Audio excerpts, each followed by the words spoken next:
So, if you are in your first year or final year, one thing that comes in your mind is always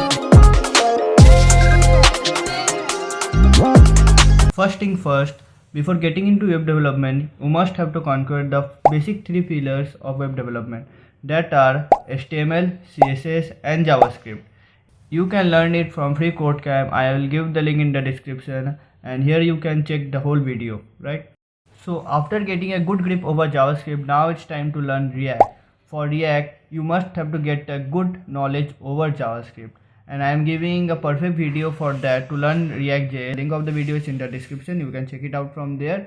In that course, you will get to know about React.js and also about the projects of React.js, right? So right now, after completing React.js, you are a front-end engineer. Now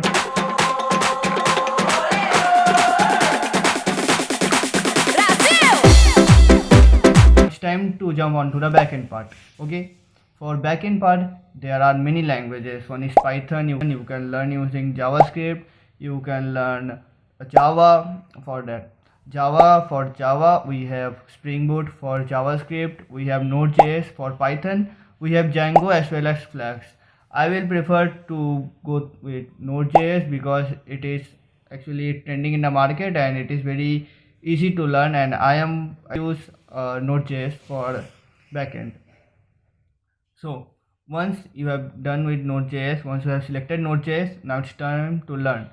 For learning, I will give you a perfect video for Node.js. The link is also again in the description. You can check it out from there.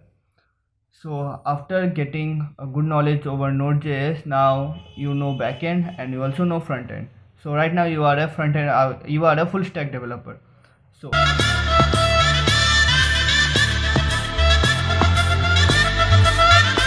as you are a full stack developer, now it's a time to get some hands-on experience. For getting hands-on experience, you can again build some full stack projects like some web clones, or you can also contribute to open source projects. So after getting some hands-on experience, you are ready to go as a full stack developer and you can start applying to internships and all. And if you like this video, please share it to your friends, and you can like and subscribe to my channel. I will see you in the next video. Thanks a lot.